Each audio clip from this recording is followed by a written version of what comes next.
Hello guys, today we will start BA first semester unit first and introduction to the Indian writing in English।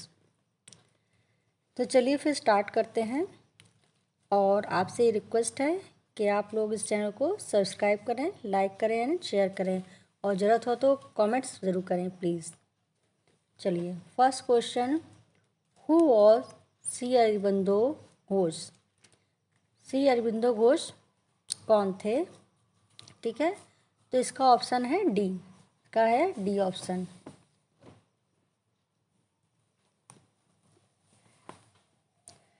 Which newspaper was edited by Shri Aurobindo Ghosh. कौन सा newspaper इनके द्वारा edit किया जाता था?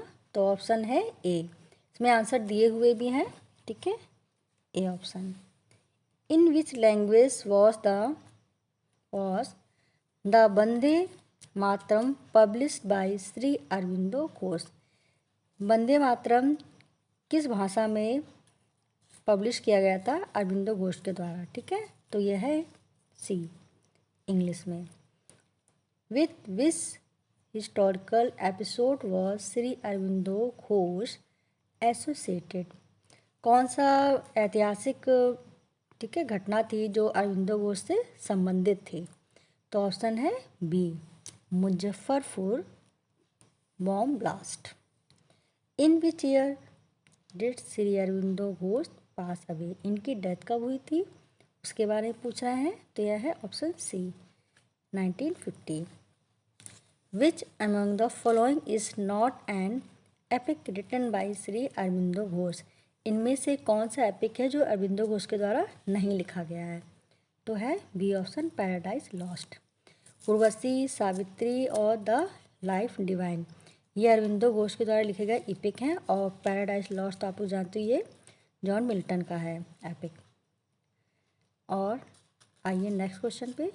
विच Sanskrit poet has influence Urvashi और श्री अरबिंदो घोष।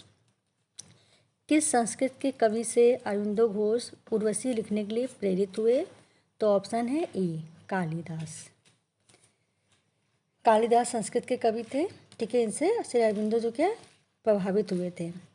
विच verse is used by Shri Aurobindo Ghosh in his Urvashi. जो उर्वशी ने लिखा था तो कौन सा वर्स यूज़ किया था, ठीक है, कौन सी तो उन्होंने यूज़ किया था? आंसर है बी, ब्लैंक वर्स में लिखी गई है। Which verse form is used by Shri Aurobindo Ghosh in his long poem Savitri. इनकी जो लॉन्ग पोएम सावित्री थी तो वो किस फॉर्म में लिखी गई थी, किस वर्स फॉर्म में थी? तो वो थी epic form. Which historical character in is the story of बाजी प्रभु बाय श्री अरबिंदो घोष रिलेटेड। ये जो इनका कैरेक्टर है, ठीक है, तो किस स्टोरी में, बाजी प्रभु किस स्टोरी में है? तो आंसर है B, Shivaji. Next question, who is called the nightingale of India in the Indian English poetry. ठीक है, किसको नाइटिंगेल ऑफ इंडिया कहा जाता था? तो वो है सरोजनी नायडू, इनको नाइटिंगेल ऑफ इंडिया कहा जाता था। Which poet was appointed the governor of the state of UP. किसको गवर्नर बनाया गया था, अपॉइंट किया गया था यूपी में? तो वो है Sarojini Naidu. Which figure of speech is frequently used by Sarojini Naidu in her poetry. ठीक है, इन्होंने अपनी पोइट्री में कौन सा फिगर ऑफ स्पीच यूज़ किया था? तो है answer simile. Next question, the man who taught Sarojini Naidu how to write poetry was. वह कौन व्यक्ति था जिन्होंने सरोजनी नायडू को पढ़ाया कि पोइट्री को कैसे लिखा जाए, कैसे लिखा जाता है? ये किसने उनको पढ़ाया? तो यह है एडमंड वोस, बी आंसर है इसका। Which verse form is frequently used by Sarojini Naidu in her poem. कौन सा वर्स फॉर्म यूज़ करती थी सरोजनी नायडू अपनी पोएम में? वो करती थी लिरिक का यूज़। ऑप्शन ए है। Who influence Sarojini Naidu most in her political career. ये अपने इनको पॉलिटिकल कैरियर के किन्होंने इनको इन्फ्लुएंस किया? तो इसका ऑप्शन है सी, महात्मा गांधी ने। Sarojini Naidu was appointed the president of. इसका ऑप्शन है, ये किस चीज़ की प्रेसिडेंट बनी थी? बी, इंडियन नेशनल कांग्रेस, इसकी ये प्रेसिडेंट अपॉइंट की गई थी। Which poetic collection of Naidu was published after her death. ये इंपॉर्टेंट क्वेश्चन है कि कौन सा पोइट्रिक कलेक्शन इनकी डेथ के बाद पब्लिश हुआ था? तो ऑप्शन है B, the feather of dawn. Who wrote the poem the Indian weavers. ये जो पोयम है इंडियन वेवर्स, ये किसने लिखी है? तो इसका आंसर भी है C, Sarojini Naidu. Which English poet influence Sarojini Naidu most.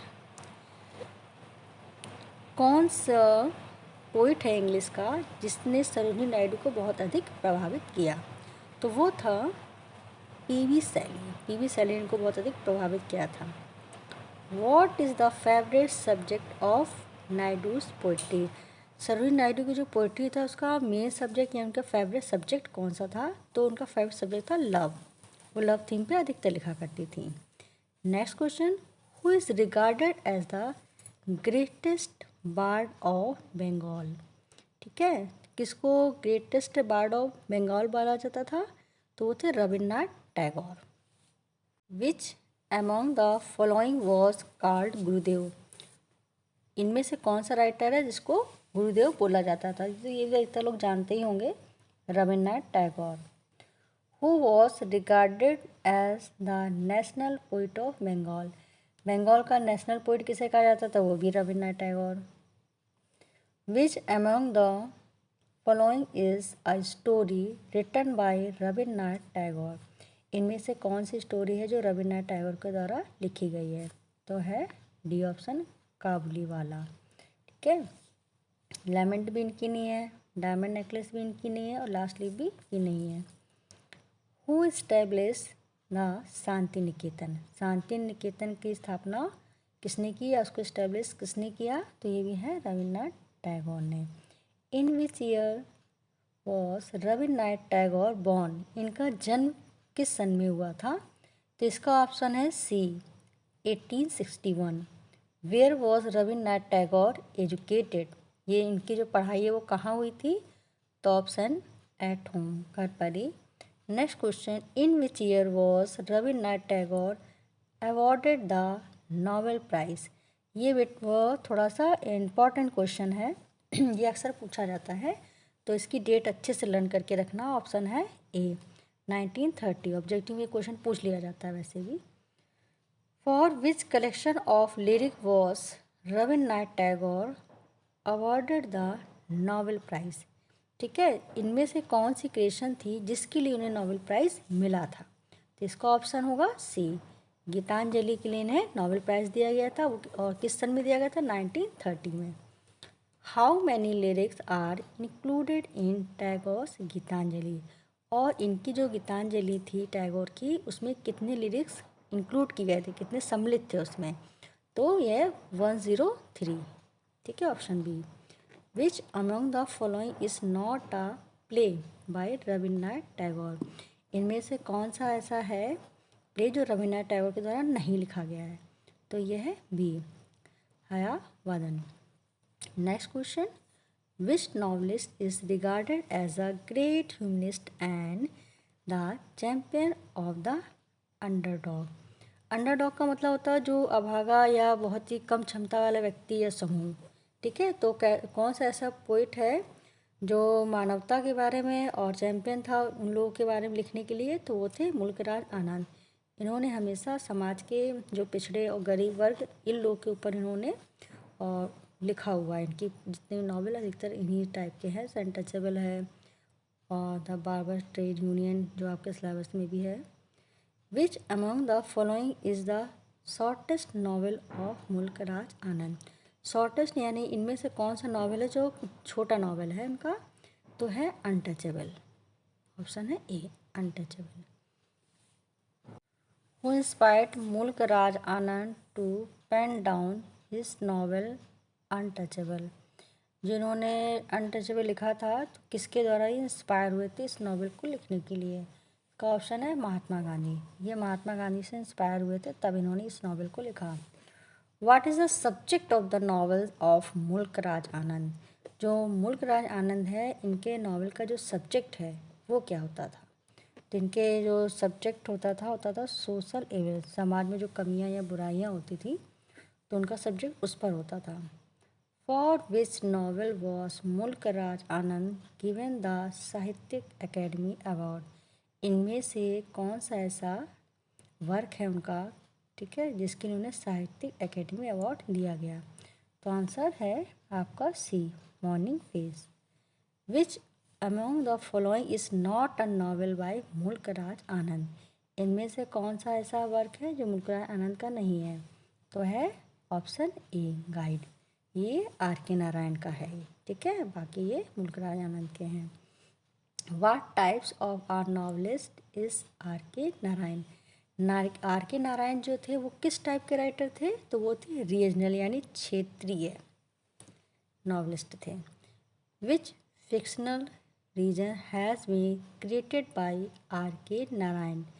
जो इनका कौन सा अपना फिक्शनल जो लेते थे, जिस जगह का नाम लेते थे अपने नॉवेल्स में, किस क्षेत्र को वो इंडिकेट करते थे, उसका क्या नाम रखते थे? उन्हें अधिकतर नॉवेल में वो नाम रहता था, ठीक है। लोकेलिटी क्या लेते थे तो उस जगह का नाम रहता था मालगुडी। मालगुडी के पहले नेशनल पे कुछ सीरियल्स भी आते थे मालगुडी के नाम से, तो उनका जो क्षेत्र रहता था मालगुडी का। इसी तरह से थॉमस हार्डी हैं तो थॉमस हार्डी का वैक्सेस करके रहता है। अगर उनका फिक्शनल रीजन पूछे कि कौन सा क्षेत्र है तो उस थॉमस हार्डी का वैक्सेस है। Next, for which novel was R K Narayan given the Sahityik academy award? अब आर के नारायण को साहित्य अकेडमी अवार्ड किस वर्क के लिए मिला? तो गाइड के लिए। गाइड के पिक्चर बनी हुई है देवानंद और वहीदा रहमान की, एक मूवी भी है गाइड नाम से ही है वो भी, ये इसी पर ही बनी हुई है। Which among the following is not a novel by R K Narayan? इनमें से कौन सा ऐसा क्रिएशन है जो आर के नारायण का नहीं है? तो यह है कुली। ये किसका है? मुल्क राज आनंद का। Next, with which English novelist is R K Narayan compared? Are K Narayan के जो नॉवेल होते थे, ठीक है, तो इंग्लिश के किस राइटर से उनको कंपेयर किया जाता था? तो सी, थॉमस हार्डी। देखो पहले हमने ऊपर क्वेश्चन में बताया था ना कि इन्होंने मालगुडी को जैसे एक क्षेत्र अपना एक फिक्शनल एक रीजन क्षेत्र बना लिया, कि मतलब कि एक कल्पना की दुनिया में एक नाम दे दिया। इसी तरह से थॉमस हार्डी हैं, ठीक है, ये इंग्लिश पोइट हैं, नॉवलिस्ट हैं, तो इन्होंने वैक्सेस नाम जो दिया था तो वही चीज़ है, तो इनसे इनका कंपेयर किया है। इनको ऊपर हम नाम इनका ले चुके हैं, Thomas Hardy. Which elements is most dominant in the story the barbers trade union? ठीक है, इसका जो मेन पार्ट था स्टोरी का, ट्रेड यूनियन का, द बार्बर्स ट्रेड यूनियन का सबसे अधिक डोमिनेट कौन सा था पार्ट, ठीक है, एलिमेंट कौन सा था? तो plot. Next, what is the main purpose of the novel of Bhabani Bhattacharya? ठीक है, भवानी भट्टाचार्य का नॉवेल लिखने का मेन पर्पस क्या था? ठीक है, मेन उद्देश्य सोशल यानी सामाजिक। Which novel of Bhabani Bhattacharya is set against the background of the Chinese aggression of 1962? तो इसका आंसर है a shadow from Ladakh. What is the theme of the novel of Kamala Markandaya? ठीक है, कमला मकरकांडिया जो है इनकी नॉवेल की थीम क्या रहती थी? East west encounter. Which among the following is not a novel by Kamala Markandaya? इनमें से कौन सा नॉवेल है जो कमला मकरकांडिया का नहीं है? ठीक है, तो यह है Swami and friends. Next, whose daughter is Nayantara Sahgal? Nayantara Sahgal मतलब किसकी पुत्री थी? तो है ये विजय लक्ष्मी पंडित की। What is the nature of the novel of Nayantara Sahgal. Nayantara Sahgal का जो नॉवेल होता था उसका नेचर कैसा रहता था? पॉलिटिकल। ठीक है, नेचर पॉलिटिकल रहता था। Which novel of Nayantara Sahgal deals with the division of Punjab into two state? ठीक है, नैन तारा का कौन सा नॉवेल है जो दिखाता है डिवीज़न पंजाब का और दो राज्यों का? तो यह है ये A option, storm in Chandigarh. The novel so many hungers by Bhabani Bhattacharya is set against the backdrop of, इसका ऑप्शन है B, Bengal famine of 40s। Next, the life divine by Shri Aurobindo Ghosh is, life divine क्या था इनका? एपिक था, and epic. The story of Urvashi of Shri Aurobindo Ghosh is based on, Urvashi की जो story थी किस पर बेस्ड थी? Option number C, Vikram Maurya वैश्यम। ठीक है, ये संस्कृत वर्ड है। Next question, Sarojini Naidu was influenced by, Sarojini Naidu थी किससे प्रभावित थी? B option, English romantic poetry. और राइटर कौन थे? पी बी शैली। ठीक है, थैंक्स फॉर वॉचिंग।